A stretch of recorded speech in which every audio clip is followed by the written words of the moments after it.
Well, the team news then first, and let's start by looking at Crystal Palace, because Steve Coppell didn't really have very much choice. 6 members of his first team squad are injured, including striker Ian Wright. Although John Salako wears the number 10 shirt, he may not play as a central striker. I think Steve's got a formation in mind that will unfold when the game gets underway. But Gary O'Reilly plays at centre-half because Jeff Hopkins is still injured. Now, as for Liverpool, Kenny Dalglish has, as expected, restored Peter Beardsley to the starting lineup. He was left out in midweek, and his other major decision concerned the fullback positions, and the vote has gone to Gary Gillespie wearing number 4 and David Burrows wearing number 3. So Barry Venison and Steve Staunton are both unlucky in the sense that they're on the bench, and Steve Nicol is still injured. Crystal Palace in the red and blue stripes will kick off, playing in the first half from left to right, and they are, to say the least, the underdogs. 4-1 against Crystal Palace to win this match were the odds, and Liverpool, as Bob has said, are the holders and the favourites.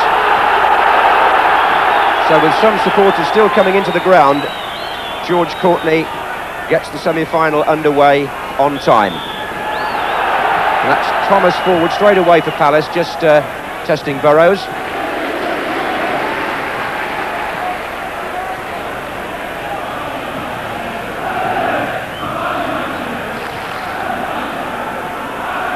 And it looks to me as if Salako is going to play over on the left for Crystal Palace, and it may be Phil Barber that's up with Mark Bright. That looks like the early formation. I'll get a word from Terry in a moment on that as we work out exactly what the tactics are. That's Jeff Thomas. Here's Pardew with McMahon. Thomas again. And Gary Gillespie gets forward menacingly for Liverpool. Surrounded by red shirts, but he almost found a way through. That was Andy Thorne. Terry. Well, I see immediately, I think they're going to play 3 at the back. Shaw will join O'Reilly and Thorne at the back, and they're pushing in tight on the wide players. They're marking across the midfield very tight, and they're going to play Andy Gray up front with Bright and Barber pushing on the left, so they're going to play it as tight as they possibly can. Yes, with John Pemberton, the number 2, detailed to mark John Barnes by the look of it also. Here's Hussain. There's Gray, but it's a foul. So Gray will push up when he can to support Bright, and so too will Barber. But as far as central strikers are concerned, Mark Bright having to plough something of a lone furrow, I would think. Here's Burrows.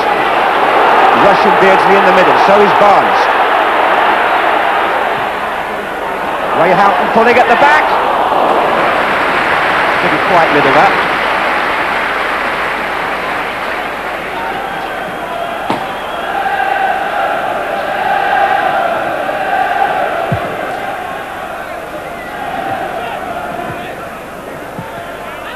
Here's McMahon. Pardew. And McMahon intercepting. Rush going to the left now. Onside. Ian Rush.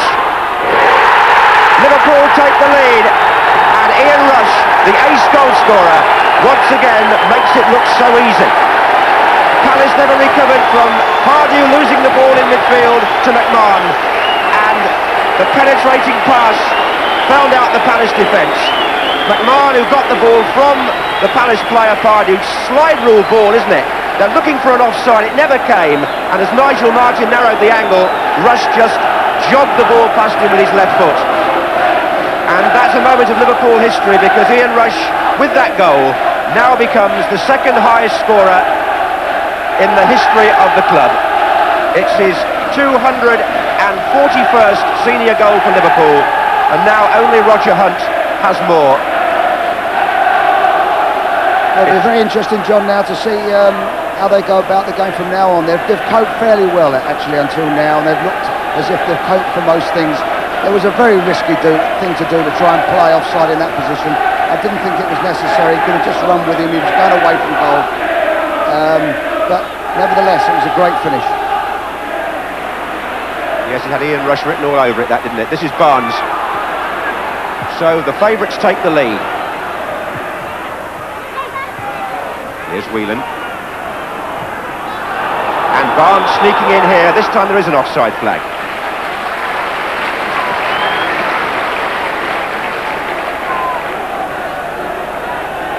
So after a quarter of an hour, Ian Rush, with his 32nd goal in the FA Cup alone, puts Kenny Dalglish's side in charge in this semi-final.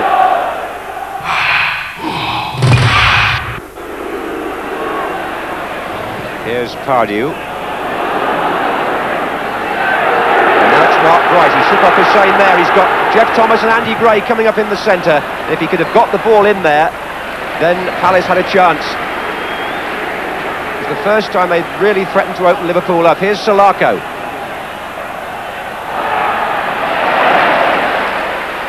Ray Houghton busying himself on that right-hand side defensively. Then Whelan. Now O'Reilly. And McMahon. Burrows. And Ian Rush seems to have gone down injured on the far side. This is Barnes still. And now it's Burrows, and there's an offside flag up. But back on the halfway line there, Terry. I think it was Ian Rush that got injured.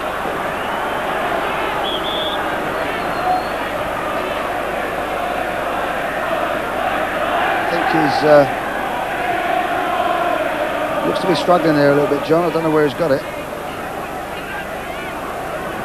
So the player who's put Liverpool in front in this semi-final receiving attention, and Kenny Dalglish watching anxiously. Well, the applause is for Ian Rush. He's back on his feet, and he seems to have this happy knack of scoring when it matters in the FA Cup, doesn't he? 2 in the final on 2 occasions, and 1 today. With 25 minutes gone at Villa Park, Liverpool lead by that goal.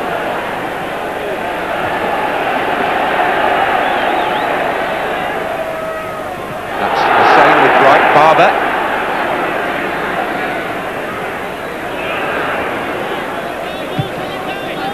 I think Palace have only ever beaten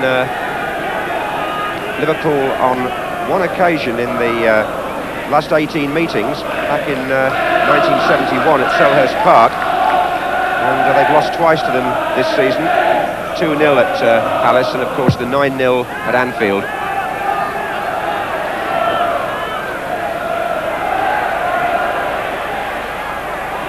So this semi-final, up to now, has gone according to the form book.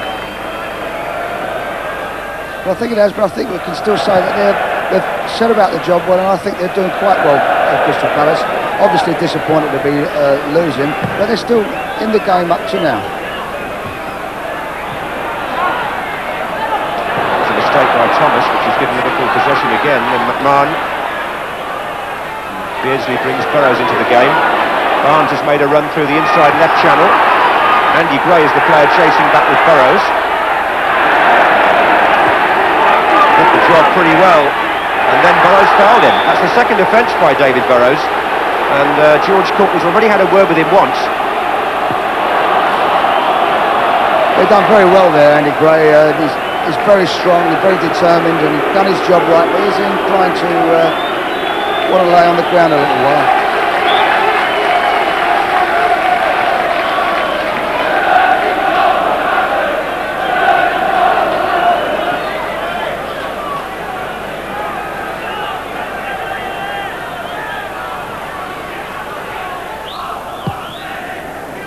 Aimed towards Mark Bright. Ronnie Whelan got there. This is Pardew. Bright again.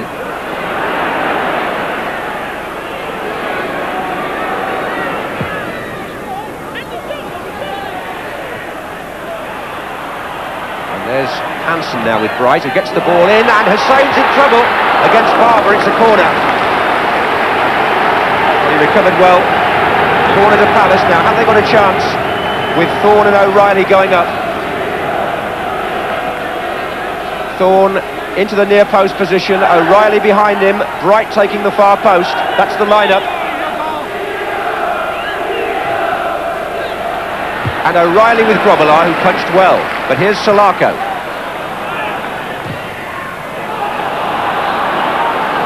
Barnes. I think he done well, Grobbelaar, there, because they were in trouble. I don't like the way they're marking on the near post. I feel sometimes Liverpool are a little bit vulnerable at set piece.